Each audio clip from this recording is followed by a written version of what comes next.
Everybody to my accelerated mind mapping course. It's gonna be a real rapid quick fire. The idea is just to give you the basic rules and really get you up there and running, so that you can get going with your mind mapping. So you should see a picture of me. You should see the mind mapping slides on PowerPoint. I'm just gonna start from the beginning and shoot my way down them to try and get you to understand mind mapping. And where necessary, I'll be kind of pointing the the mouse pointer to kind of indicate what I'm instructing and explaining.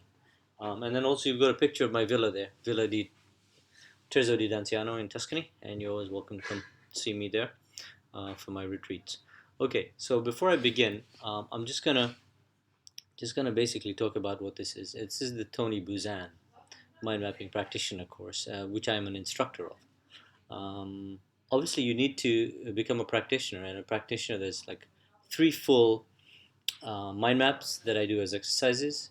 That includes proper comprehension and a kind of keyword set of exercises that I'd like to go through with you to also provide the basis for extensively detailed mind maps, so you totally understand the power of how you can really accelerate your learning, your cognitive abilities, and your cognition in this process. So this is Tony Buzan here. He was a great author. He had a mission for mental literacy. He passed away, unfortunately, um, in April last year now. He was a great educator, a professor and a sportsman, and he focused greatly on intelligence and was very prominent in the media. And he was an advisor to both government and to businesses, and had many achievements. And I feel really strongly that his great achievements were in the areas of mental literacy and trying to create a mental set of literacies for speed reading, mind mapping, and memory. And I think it's really the combination of these three which he's really clearly identified, which give you this incredible ability to both memorize, learn, and to accelerate your cognitive processes. So this is Phil Chambers. He also works in the Tony Buzan organization, and he is a speed reading instructor par excellence. His background is English, qualifications mostly within Buzan, and he's authored quite a few books and worked in a lot of associations to really promote mind mapping, speed reading, and he's an arbiter of the mind mapping and speed reading world championships. And he's also one of my mentors and teachers. Okay, so this is what we're going to teach you and what we're really going to cover in this accelerated, rapid fire mind mapping program. Really, first of all, there's a biography and an outline. This will be about me and who I am, a little bit of information. Then there'll be a little bit of why and the different types of important graphs and rules for using mind mapping. Why breaks are important, the kinds of applications you can have, text and recall, and then present. But again, as I say, I'm just focusing on rules to get you going on your own fast, and so this will be a pretty quick 10 minutes. We won't, and where we need to, I'll focus on other areas, but I won't be overly focusing on those areas here, and we won't be doing any exercises or practices. And you're welcome to email them to me, and I'm happy to go over them and to mail them back to you with any comments. And if you want to do the practitioner course, please let me know. All the information is on my website. Um, okay, so first of all, notes. Linear notes and in business and in academic work has really been symbols, linear, patterning, words, the written word, formula, numbers, and an analysis of that. But what's been neglected is the other side of how human beings think. And how human beings think is really gestalt. They have a completion for the whole picture. You like to see the whole of the entirety of what you're doing. And that's really difficult when you're doing projects, project management, other kinds of work. But with mind mapping, you get that whole overview, and you can detail smaller branches and leaves off that in this process. It's visual, it has rhythms and patterns, it has color, which is very important to the human psyche. Color is really one of those things which is really overlooked, but very powerful. There's more information when you go into a field or a park than anywhere else because it's so beautiful. There's colors, there's branches, it's curvilinear, it's and that entrances human mind. It captivates us, and it because it's actually our natural way of learning.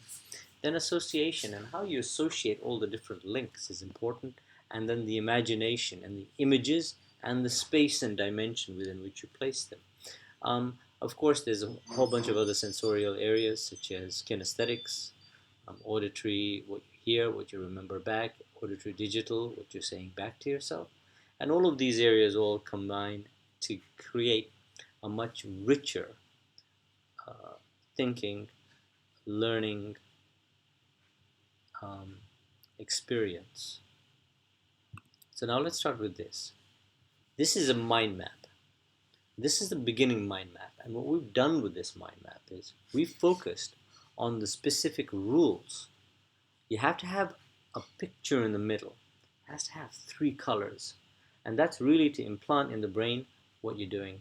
If it's an A4 page, then you probably want to use a picture the size of like your thumb and forefinger together. But if it's an A3 page or something big, you probably use a picture the size of your fist in the middle. You have branches. All the branches have a center that are thicker, and then the outer gets thinner and thinner.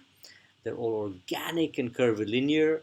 Use your imagination, knock yourself out. These are my Tombow coloring pens. I prefer these. Tombow are fantastic. You've got a brush stroke on the top, and so you can get those big thick lines, and then you've also got a detailed little pen of the same color at the other end, so you can get all the words and the details in with these Tombows. But again, any Staedtler, any Stabilo, any Bic, any set of colored pens or pencils that you want to use are fine, as long as you follow the basic rules of the engagement and the rules of engaging with the mind map. So you have to have the length of the branch must be the length of the word that goes on it. It's really important, so that length equals the word, and they have to all be connected. So that would be the first set of rules. Now, why is it that the length is the same as one word?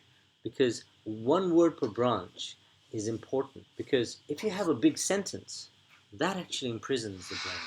And I'll explain why now. Basically, here you have an arrow, and you have a rocket, and that rocket is taking off. And that rocket takes off, and it says it has an unsuccessful product launch. Now that unsuccessful product launch is one sentence, but you've been imprisoned by that thought, by that process, and it locks down your ability to really, really have more options on what you're doing. And I'll give you an example now. Say you broke down that sentence of a product launch, and how successful it was.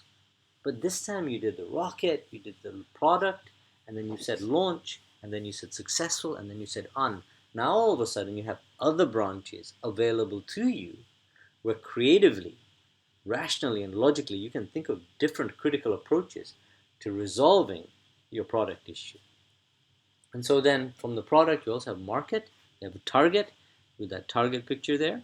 You've got a launch, there was the timing, how successful it was, what was the location, or the guests, the VIP. The media is unsuccessful here. For media, what alternatives do you need to do? How can you do the release? How can you do catering? And for my project management mentorship, what I do is I snap this back into a line at the bottom, which has chronological months, dates, years against it. So you can snap this information back down into a linear project plan. That linear project plan will then go on an Excel spreadsheet, a Microsoft spreadsheet, a Siloxis environment, Jira environment, user stories, epics, as you need. You can snap that information back in there. But you keep it at the most creative and the most reflective for the brain type of approach initially. So, as I said, now, words, again, you'll notice each set of branch that comes off the main mind map has a keyword only, one word only. The size is at the center, has to be big, and as you get further away, they get smaller and smaller. the importance of color. If you look at a tube map and it had no color, it's very hard to determine exactly what's happening where. Yet if you put color, you can see the whole center line. You can see how we go from one end to the next, get to Oxford Street, do all that wonderful shopping on Boxing Day, and get back. We just need the red line if we're anywhere on the red line. If you're on a green line, you know, well, I just take 3 stops on that green line. I'll get to bank, and then from bank, I can take the red line. And that red, green, blue, purple, instead of saying a metropolitan, the central, or whatever, but linking it with color really works for the human brain. And that's the critical point here. And that's why color is so important in our work. So there we have color as another set of rules. We have links, and you use those links throughout to make those links and patterns between different areas, which will also help in your thinking processes.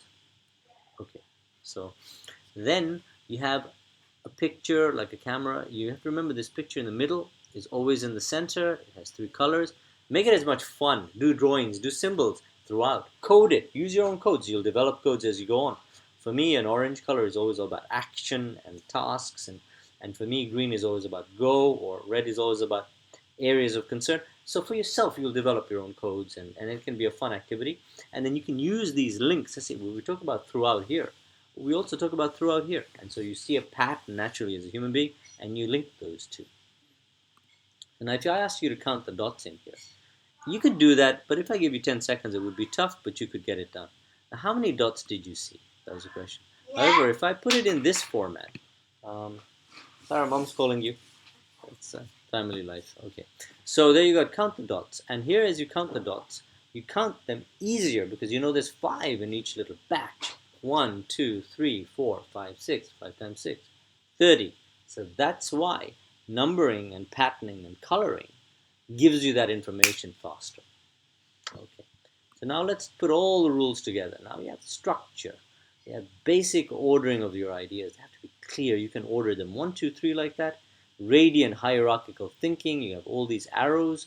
You provide a structure, and you can see these arrows link back to branches. So that, in a nutshell, is the rules of mind mapping. And as you do 2, 3 mind maps in this way, you'll get better and better. And then send me your mind maps. I'll email them back to you with my comments and any information I have that could help you. And if you want to go for the full practitioner course, perfect. And so then over to you. And this is where you have the mind mapping rules. And all you need to do is to complete them exactly as I've said here, and to do 2, 3 different exercises, and then we can check back on them and see how they're going for you. And if you have any questions, feel free to email me on my website, tariqjuneja.com, and I look forward to speaking to you. Thank you.